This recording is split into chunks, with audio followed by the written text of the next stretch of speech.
திரு ஷாம்சன், உங்களிடமிருந்தே ஆரம்பிக்கிறேன். இபிஎஸ் தலைமையை ஏற்க மாட்டோம் அப்படின்னு ரொம்ப திட்டவட்டமா ஓ பன்னீர்செல்வம் அறிவித்திருப்பதனுடைய அரசியல் பின்னணி என்ன? உத்தேச பட்டியலை வெளியிட்டது யாருங்க? அதிமுக தரப்பா? எனக்கு என்னமோ அது அப்படி இல்லைன்னு தான் நான் நினைக்கிறேன். அதாவது அதிமுக ஒன்றுபடுவது, எடப்பாடி பழனிசாமி அவர்கள் முதலமைச்சராவது, இது வந்து பிஜேபி மற்றும் பிஜேபி கூட்டணியில் இருக்கிற பிற கட்சிகளுக்கு ஓப்புடையதாக இருக்கும். முதலமைச்சர் ஆகக்கூடாது என்று நினைப்பவர்கள் அந்த வரிசையில் இப்போ ஓபிஎஸ் இருக்கிறாரு, டிடிவி சேர்ந்தாச்சு. வரக்கூடாதுன்னு நினைக்கிறவங்க அதிகமாக தெரியுறாங்க. பிஜேபிக்குள்ளேயே ஒரு 2 விதமான சிந்தனை ஓட்டம் இருக்குது. அண்ணாமலை வேற சிந்தனை. அப்போ உத்தேச பட்டியல் வர்றது மூலமாக ஓபிஎஸோட பொசிஷன் ஷேக் ஆகும், டிடிவி பொசிஷன் வந்து ஓப்பன் ஆகும். வெளிப்படையாக எல்லாருக்கும் தெரியும் உத்தேச பட்டியலோட லைஃபே வந்து சில மணி நேரங்கள் தான். நேற்றே நம்ம அதை பார்த்தோம். இரவோடு இரவாகவே அந்த சோப்பு குமிழ் வந்து உடைந்து விட்டது. அப்போ உத்தேச பட்டியல் வெளியிட்டது அதிமுக இருக்க முடியாது இல்ல. இப்படியே வந்து இழுத்துக்கிட்டே போறது நல்லது அதிமுகவுக்கு. ஏனென்றால் இவங்க வந்து ஓபிஎஸ் அல்லது டிடிவி வந்து விஜய்கிட்ட போறதோ இல்ல வேறு திமுக போறதோ அந்த மாற்று முடிவு எடுப்பதற்கு அவங்க காலதாமதம் செய்வாங்க. இப்ப நேற்றைக்கே வந்து இல்லைன்னு ஆயிப்போச்சு. ஒரு வகையில பார்த்தா இது திமுக கூட்டணி ஸ்ட்ராங்கா இருக்கிற மாதிரியான ஒரு ஒப்பீனியனை கிரியேட் பண்ணும். அதிமுக வந்து ரொம்ப பலவீனப்பட்டிருக்கிற மாதிரி ஒப்பீனியனை கிரியேட் பண்ணும். பிஜேபிக்கு அது சரிப்பட்டு வராது, அதிமுகவுக்கு சரிப்பட்டு வராது. அப்படின்றால் உத்தேச பட்டியல் இதே மாதிரியான செலக்டிவ் லீக்கேஜ் எங்க காலத்துல பெரும்பாலும் வந்து எந்த தரப்புக்கு வந்து காற்று சாதகமாக வீசுகிறதோ அந்த தரப்பை கிரியேட் பண்ணி வெளியில விட்டுருங்க. அப்ப வந்து நீங்க நினைக்கிறீங்க? எனக்கு என்னமோ திமுக தரப்புன்னு தான் தோணுது. நேற்று இது வந்ததை யோசிச்சு பாருங்களேன். ஒரே நேரத்துல வந்தது, பரபரப்பா வந்து எல்லா மீடியாலையும் அது செய்தியா மாறிச்சு.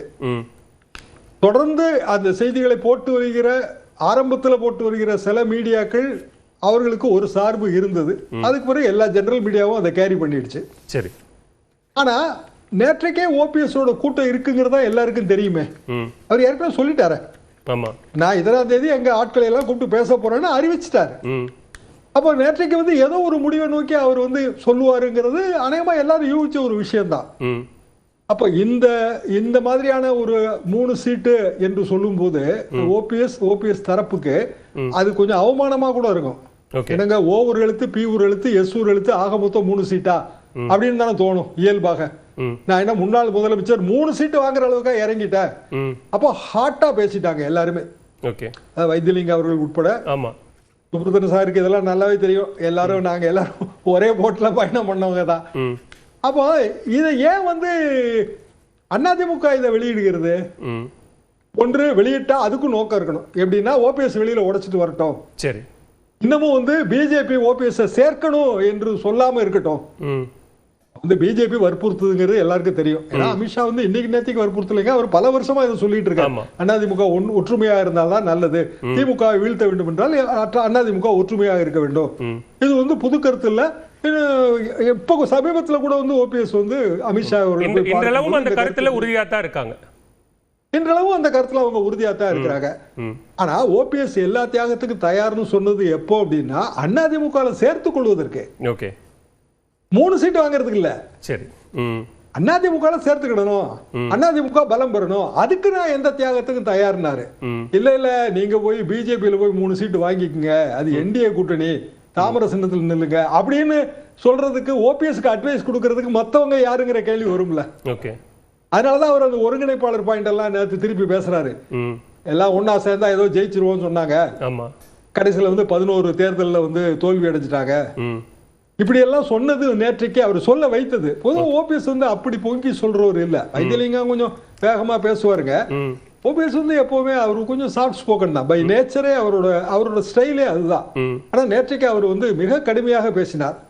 அப்போ ஒரு சந்தேகம் எழுது என்னன்னா, நீங்க சொல்ற மாதிரி அந்த உத்தேச பட்டியலை யாரோ திட்டமிட்டு கசிய விட்டார்கள் அப்படின்னா, அந்த பட்டியல் கசிந்ததற்கும் ஓ பன்னீர்செல்வம் அவர்கள் நடத்திய அந்த ஆலோசனை கூட்டத்துக்கும் இடையில தொடர்ந்து பாஜக தரப்பிலும் பல மீட்டிங்ஸ் இருந்தது. அதிமுக பொதுச் செயலாளர் இங்க தான் இருந்தாரு.